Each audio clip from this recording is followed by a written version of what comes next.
Olá, meus queridos amigos, muito bom dia! Muito bom dia! Muito bom dia!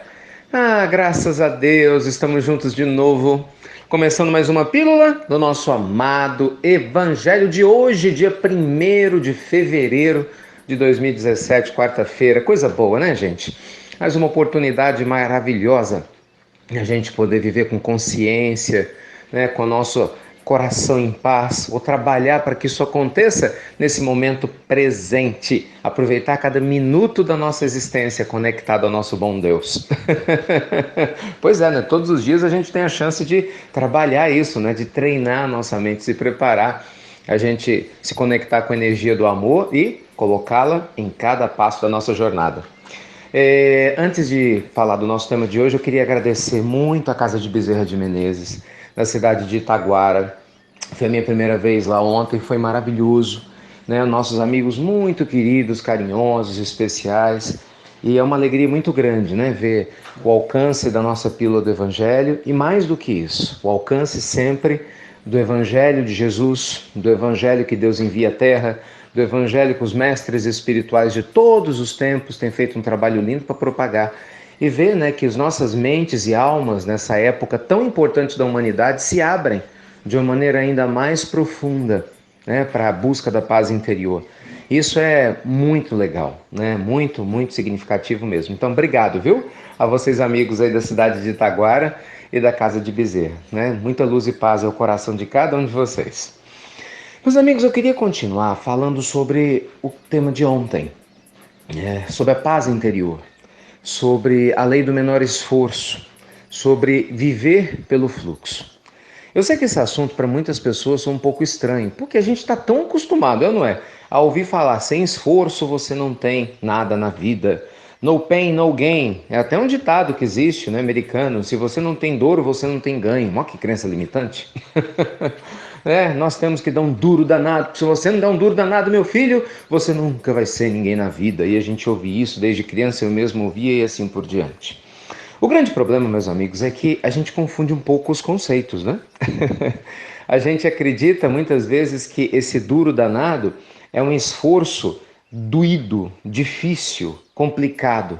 Como se a gente tivesse que dar um duro danado para crescer aos olhos de Deus e aí ele olhasse e falasse assim: nossa, esse filho realmente tem se esforçado, sofrido muito, ele merece ser feliz. E assim é que nasceu a cultura do sofrimento que muitas religiões cultivam. Isso é um problema grave. Então tem muita gente, inclusive muitos que recebem nossa pílula, eu espero que você se liberte disso o quanto antes, porque isso foi um peso na minha vida durante muito tempo, que acredita que se você não sofrer, você não vai ser feliz. É muito estranho, é como se o sofrimento fosse um ticket. É sério, um ticket que te permitisse a entrada no hall do paraíso. Então a própria pessoa busca o sofrimento inconscientemente porque é o que ela aprendeu. Ela aprendeu isso, né, nas religiões, ela aprendeu tradicionais, ela aprendeu isso muitas vezes na sua própria casa e ela olha para o mundo e vê um monte de gente sofrendo, não é assim? Então, não dá para ser feliz em tudo na vida. Olha os ditados, né? Olha, cego quando vê esmola grande, o santo desconfia. Prepara-se, está tudo indo bem? Com certeza, lá vem bomba. Meu Deus, que loucura é essa? Gente, para raciocinar. Esse tipo de pensamento, com perdão da expressão, é muito pequeno comparado à grandeza de Deus. Não faz o menor sentido. Como é que um Deus abundante de amor, de prosperidade, um Deus que criou um universo e vários universos que a gente sequer consegue conceber, esse corpo humano extraordinário, único, que a gente não consegue ainda divisar a complexidade dele, a vida após a vida, tantos planos espirituais, quer dizer, um Senhor da vida perfeito, como é que ele poderia ter uma limitação tão grande a ponto de querer que os filhos, para poder alcançar esse estado de paz, tivessem que sofrer? Lógico que não. Gente, o sofrimento é um caminho quando opcional, quando todos os outros falharam. Todos nós somos criados para a luz porque nós somos luz. E quando eu nego a minha luz, o sofrimento vem como um grande professor que fala duro comigo porque outros professores vieram falando suavemente e eu não ouvi. É muito diferente. Uma vez, conversando com uma amiga muito querida, ela me disse uma coisa que eu não esqueci. Ricardo, primeiro, a vida, quando quer falar com você, ela sussurra. E aí te chama. Ei, Ricardo, muda isso aqui. Mas aí você não presta atenção. Aí o que a vida faz? Ela aumenta o tom de voz. Ei, Ricardo, muda isso aqui. E aí o Ricardo não presta atenção. Aí chega uma hora que a vida grita com você: Ei, Ricardo, muda isso aqui! Mas por que a vida gritou com você? Porque ela sussurrou, você não viu. Ela falou um pouquinho mais alto, você não viu. Então ela gritou não é para te prejudicar. Ela gritou porque você não ouviu. É muito diferente. Então, quando a gente atrai o sofrimento para a nossa vida num nível muito grande, numa escala gigantesca, em alguns momentos, um sofrimento às vezes afetivo, não importa, né? Financeiro, emocional, mesmo do ponto de vista físico, é porque nós ainda não ouvimos o chamado da vida para sofrer menos e, consequentemente, nosso estado de equilíbrio interior crescer mais. Então, meus amigos, trazer a mente para o momento presente, que foi o tema de ontem, aprender a viver de maneira alerta, é evitar que o excesso de pensamentos que a gente produz todos os dias poluam a qualidade da nossa vida. Enquanto você viver pensando 10.000 coisas ao mesmo tempo, me perdoe, mas você não vai ser feliz. Porque as pessoas felizes, elas são serenas. Procure observar ao seu redor se você vai encontrar realmente uma pessoa feliz. Eu não falo feliz de fora para dentro, eu falo de dentro para fora. Uma pessoa pacífica, tranquila, que dorme em paz, que acorda em paz. Observe, elas são serenas por dentro. Muitas vezes podem ter uma vida mais agitada, outras vezes menos, mas internamente aprenderam a estar em paz. Então, o excesso de pensamento, de preocupação, de medo e de revolta nunca combinou nem vai combinar com a paz interior. Por isso, traga sua mente para o momento presente. Não tem jeito, pessoal, é um treino. Eu sei que muita gente fica em busca de fórmulas milagrosas, o que é que eu faço, como que eu mudo. Aceite esse processo de que nós estamos passando por dificuldades de lidar com as nossas emoções e que a gente precisa inicialmente aceitar que a gente nasceu para ser feliz. Porque só aí você vai ter que quebrar um monte de crença limitante que ainda apoia que o sofrimento é o caminho. Segundo, entender que o sofrimento atual é um professor no qual a gente precisa aprender as lições para ser feliz. Deixa eu dar um exemplo simples, senão o áudio vai ficar grande demais. Vamos supor que eu estou passando por um processo físico terrível, né? E para muitas pessoas, pelo menos. E eu não tenho muita alternativa. Bem, você tem duas alternativas, sempre tem alternativa. A revolta, ou se misturando com a matéria e contaminando o seu espírito, ou então a graça de Deus interior, em que você se liberta do corpo estando no corpo, aprendendo a respirar profundamente à luz da graça de Deus em cada momento. Jerônimo Mendonça fez isso. O grande gigante deitado da cidade de Tuiutaba, lá com artrite reumatoide gravíssima, fez isso. Deitado, sem poder se comunicar, mudo, com angina terrível no peito, 2 quilos de areia em cima do peito para ver se aplacava a angina, e viajou boa parte do Brasil fazendo bem. Fundou casas religiosas, praticava atendimento fraterno, fazia o bem e era um ser humano extremamente bem-humorado.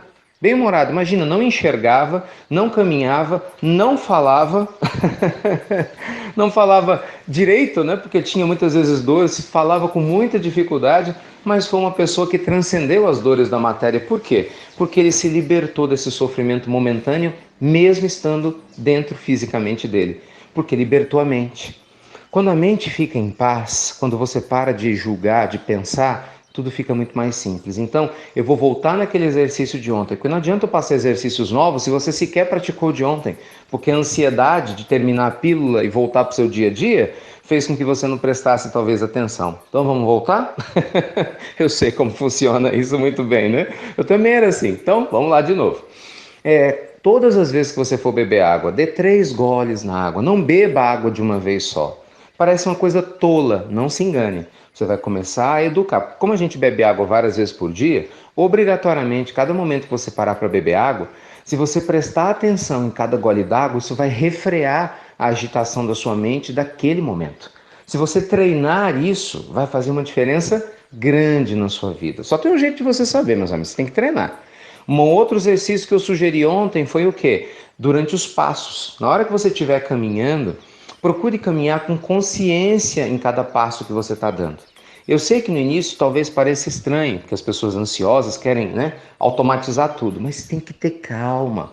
Essa é a ideia. Você vai perceber que, ao tentar prestar atenção em cada passo dado, se a sua mente estiver agitada, vai te dar um incômodo, um mal-estar, mostrando como você está doente emocionalmente, psiquicamente. E isso automaticamente talvez aumente em você o seu comprometimento e fala, realmente, eu preciso praticar esse exercício. Por quê? Porque à medida que você for praticando, tendo paciência, O seu eu vai entender a mensagem. Ele vai entender que você não quer mais viver numa correria alucinante internamente. Que você quer prestar atenção em cada passo que está sendo dado. Que você quer prestar atenção em cada gole d'água que você está bebendo. E se você tiver um pouquinho de paciência, e eu te peço isso, um pouquinho de paciência, desfrutando, até de uma maneira divertida, né, agradável desse exercício, você vai começar a perceber a sua mente diminuir a velocidade.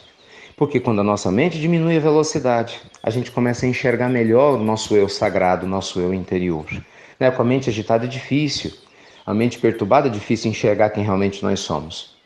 E aí, meus amigos, quando você enxerga o seu eu, né, superior de uma maneira mais profunda, você se abre para a vida, para se conectar com ela com mais alegria. E ao se abrir para a vida, se conectando com ela com mais alegria, tudo se transforma. A vida é a mesma, mas você já não é mais o mesmo. Você é um ser humano diferente, porque você mudou a sua maneira de se relacionar com a vida. Você abriu mão do padrão de sofrimento, você rompeu com esse padrão, com essa crença absurda de que só se chega a Deus sofrendo, para compreender e aceitar que a melhor maneira e a mais rápida de se chegar a Deus é exatamente amando. Amando o momento presente, serenando a mente para desfrutar de cada passo, de cada circunstância da nossa jornada. Por que será que Paulo precisou ficar 3 anos no deserto antes de voltar para a vida pública? Por que será que até Jesus precisou ficar 40 dias e 40 noites antes de começar a sua vida e transformar o mundo? Por que será que Maomé só foi receber a revelação do anjo Gabriel quando ele estava sozinho em meditação numa caverna? Por que será que o Buda só se iluminou quando ele saiu do castelo em que ele morava com seus pais, né, sendo o príncipe Shakyamuni, e só foi se iluminar quando ele estava solitário numa floresta? Será que é coincidência? Será? Não, meus amigos. Iluminação não combina com barulho interior, combina com o silêncio da alma. Entende? O silêncio fala. O silêncio da alma verdadeira que se ilumina, ele faz um barulho gostoso. O silêncio tem som. Está na hora de você descobrir qual é o som do seu silêncio. Deus te abençoe, ilumine seu dia, abençoe sua vida e que em breve você possa estar contando para todo mundo, através da mudança do seu comportamento, do seu padrão vibracional, para um padrão muito mais elevado de paz interior, qual é o som do seu silêncio. Fiquem com Deus, muita paz e até amanhã.